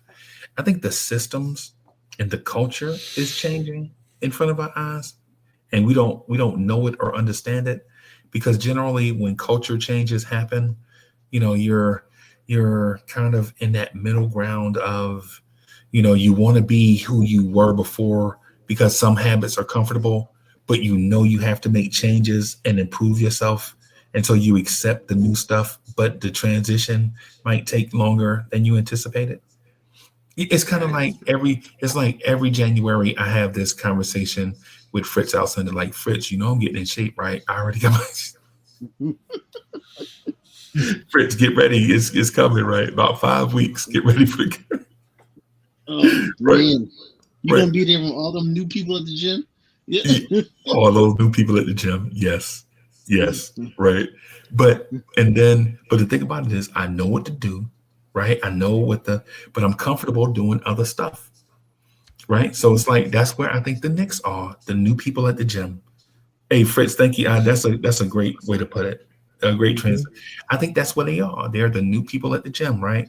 Trying to get this new routine down because they know they want to be better than they were the previous year. Right. I think that's where we are now. How do we get to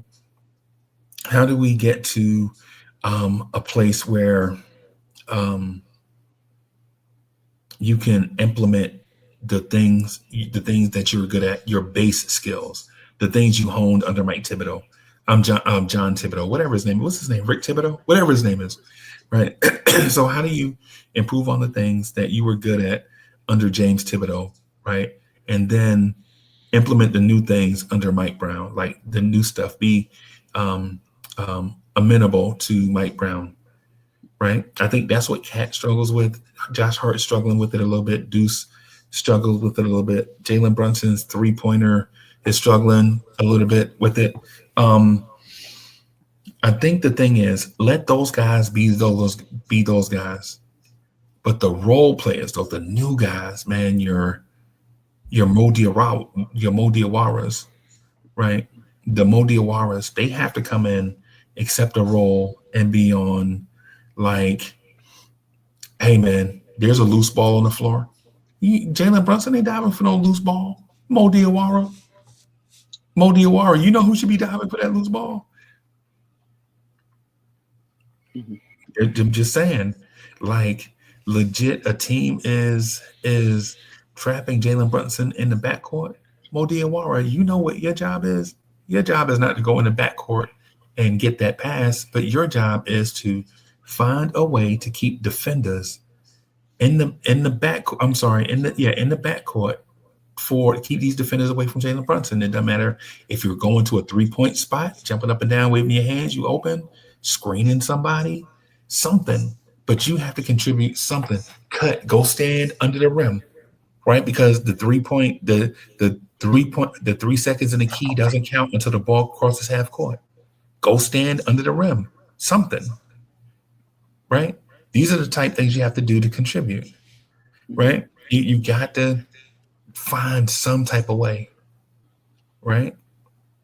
And that's what I'm thinking, Coach. Like, legit, if Landry Shamet is the giant killer, then we have to trust Josh Hart and Deuce to be the ant killer.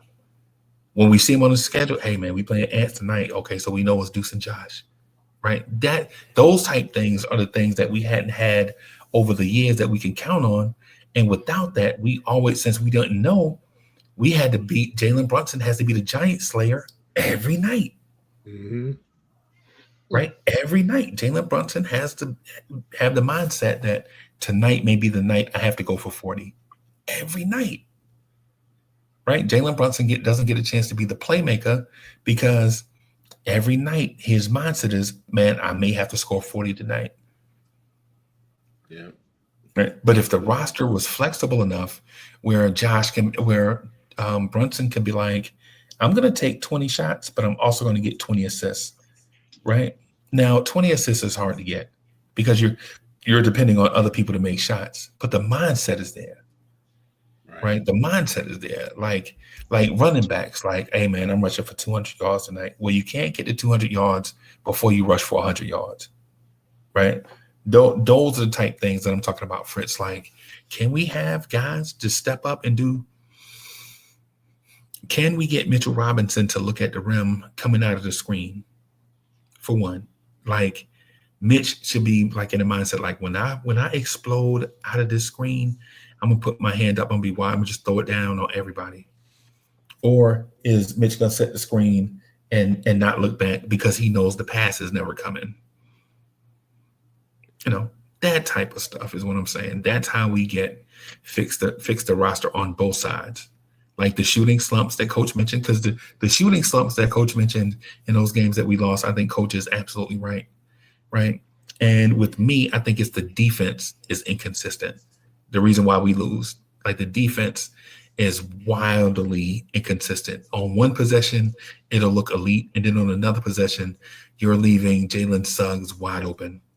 And they don't even shoot threes. Like you leaving Jalen Suggs wide open, bro. You know what I'm saying? That's where I think we are. And until we get that fixed, I think we're going to have these ebbs and flows and inconsistencies, man. Right. Yeah. There's a few things I just don't like what I see. Because we came in and said, hey, read and react. We're not running any plays. So I would think as the season went along, we would get better. Like, we're not getting better. Like, I see us revert a lot more than we did before. At what? Revert to like one-on-one, or people standing around, or like. You mean while we have three guys out? I just think things change when personnel changes, unfortunately. Yeah, I know what you're saying. But yeah, but we're not even at the stage where we're still not running plays, because maybe we're not the stage where we're ready to learn that part. Like, as compared to what? What are we reverting back to? Like when you say revert back, and when you say not cutting, not getting open, not finding our spots, but just watching. You mean while we're the number one offense in the Eastern Conference? Hey, yeah. I mean, how much more better can you be? I mean, that's what's, to me, it's more comforting that even in this, what doesn't look perfect to us. The scoring is up around the league, period. It's not just us. Scoring is up around the league. Everybody. Okay, then you just made the point. Even if scoring's up for everybody, and we're still number one in our conference, don't you think that's an even bigger accomplishment? Yeah. Hey, so Coach, I'm gonna agree with Fritz on this one a little bit, and the reason why I agree with Fritz on this one is a little bit is, like, I understand where Coach is coming from, and I agree. There are moments though that we do tend to stand around and wait for something to happen, I agree. right? But here's the thing with that. Here's the thing with that. But the thing with that though is when we do the stand around thing, I don't think it's because we're clueless. Like I don't think you remember Pink Panther, Detective Clouseau, the dude that didn't have a clue about the case or whatever. I don't think we're that, right? I don't think you played the Pink Panther music like, you know what I'm saying, when we're standing around. I think it's clearly like one of those moments like we just need someone to be assertive in that moment, somebody to rally the troops. That's why I'm saying that at times we just need that other floor general. Like when dudes like when you're trying to figure it out, like for instance, if we miss, say for instance, we miss 3 shots in a row and I'm in the game, right? If I'm the point guard, I remember that Cat struggling from three. I remember Bridges is killing it in the mid range, and OG and Anobi is killing it from the corner, right? You know what I'm doing, bro? I'm not doing the pick and roll from the top of the key, right? I'm putting Cat away in the corner, right? I'm putting Cat and telling Cat, no, go to the other corner, bro. You ain't even over here. I'm trying to work to penetrate the defense, to get into the teeth of the defense so that I can get Mikal Bridges, his killer mid-range shot, OG in the corner, my floater off, and if all else fails, I can get the ball to Cat, who was struggling from three, but I get him the shortest three-pointer on the floor to see if I can get him going. Right. And if they take that away from Cat, I'm just gonna ask, hey, Cat, you gotta start cutting. If you cut baseline, I promise you, I'll do that thing. I will get you the ball while you're in motion. I'm not gonna ask you to dribble the ball 25 feet. I'm gonna tell you to cut. And when you get that momentum going, I'm gonna pass the ball to you in a catchable position where you can go to the rim, get fouled, and knock down your free throws, where you still get the chance to score. Right. And I know that sounds like, oh man, he sounds like he got all the answers. Nah, no. I don't have all the answers. I don't even know if that'll work. All I'm saying is that's something I will try, as opposed to me dribbling the air out the basketball for 8 seconds, trying to see if I can get a contested mid-range shot off.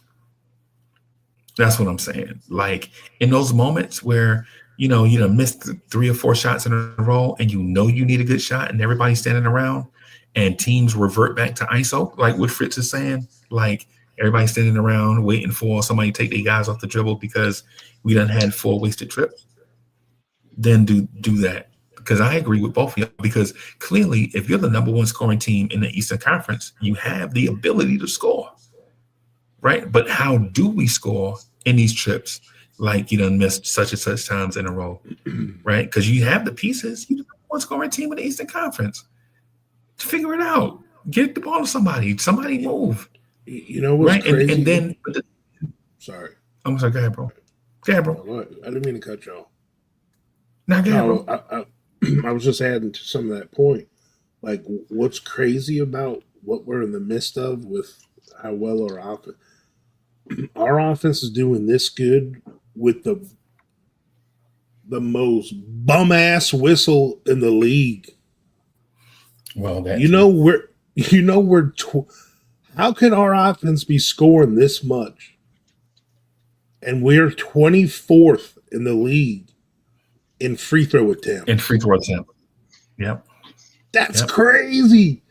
Think about how many more buckets we have to make because we're 24th in the league in free throws. And it ain't because I'm gonna blame we ain't going to the rim.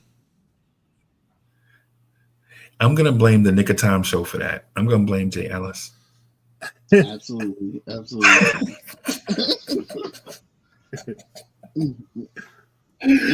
going to blame Ebony and Lee Escobedo for that.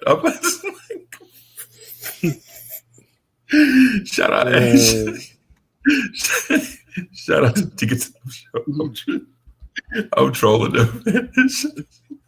And look, I know we're shooting more threes, than we have before. Right. But not that. I mean, we're getting a lot of points in the paint too. Like a lot of these games where I remember people used to like, oh, we're getting killed in the paint. Like I always look at that stat at the end. Like we outscoring teams in the paint too. Right. Like that's Right. what's crazy. Right.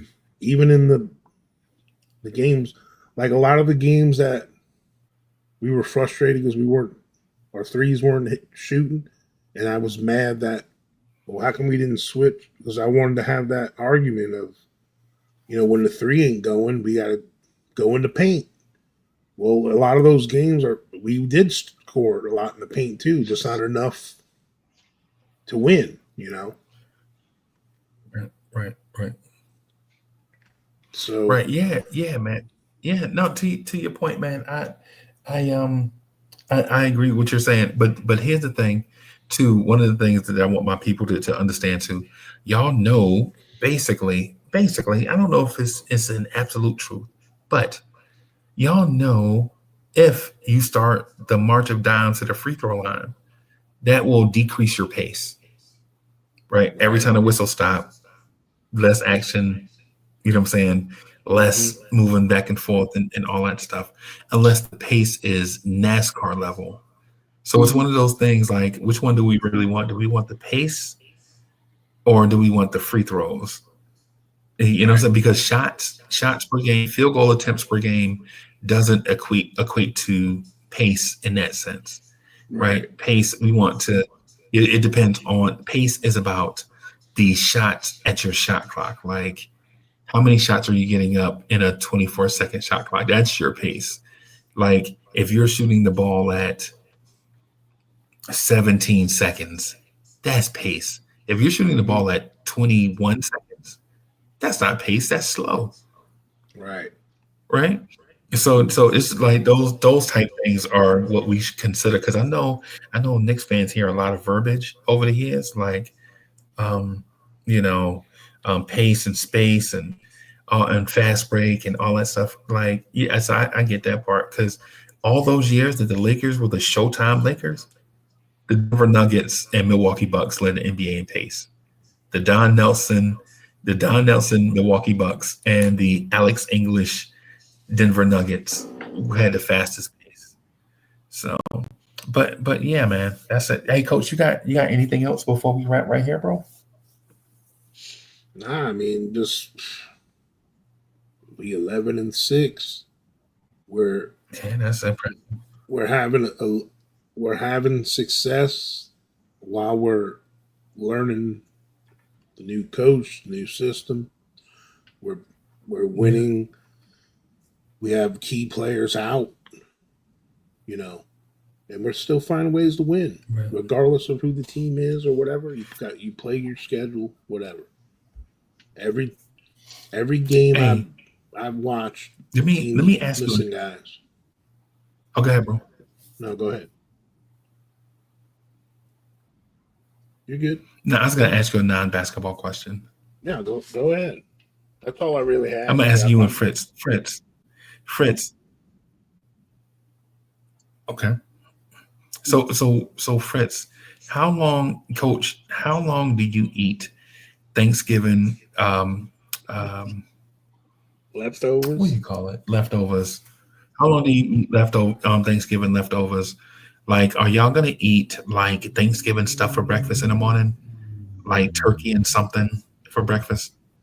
No, I don't do Thanksgiving, but I did have family over.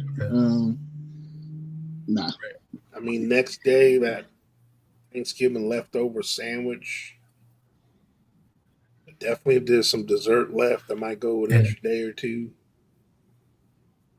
I got a big old tray of some homemade mac and cheese I made in there.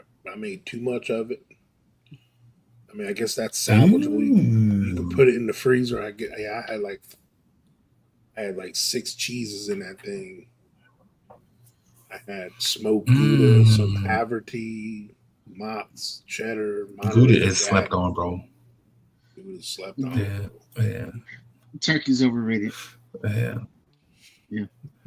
Yeah, turkey is once a year. Yeah, once a year for me. Like turkey like that is once a year. Now turkey on a sandwich or something. Yeah, divine.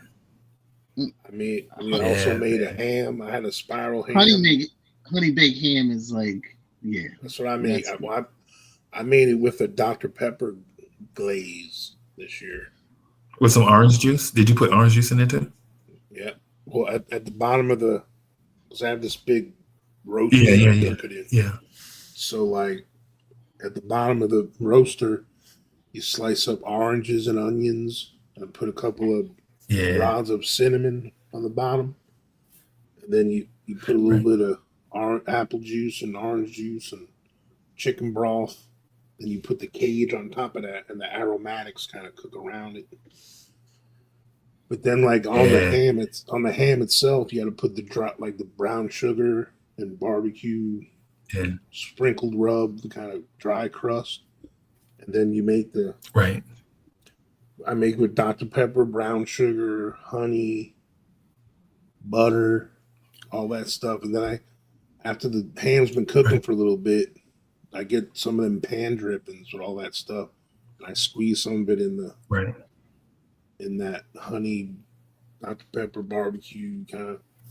And you make that a glaze at the end, like the last 40 minutes, you get a nice sweet glaze on it. Yeah, that's gonna be a good sandwich tomorrow. Blazing.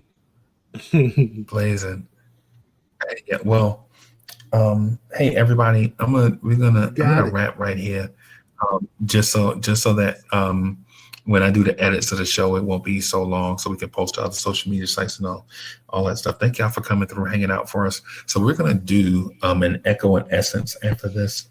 Not directly, just need some time to regroup and all that stuff. But I'm gonna hang out for a little bit on echo and essence. But I'm gonna try to do a Knicks morning drive in the morning right here, if we can fix some things up, right? So I need for this to be a better setup. So if I can do that, I'm going to try to do a Knicks morning drive, because we hadn't done one in a long time. But thank you everybody for coming through, hanging out. If y'all like movies and music and all that stuff, man, make sure y'all check us out at Echo and Essence. We'll probably be rock and rolling in a little bit for those night owls that need some conversation late into the morning hours and such. And for my Knicks basketball heads, we'll see y'all later. Peace, everybody. Peace.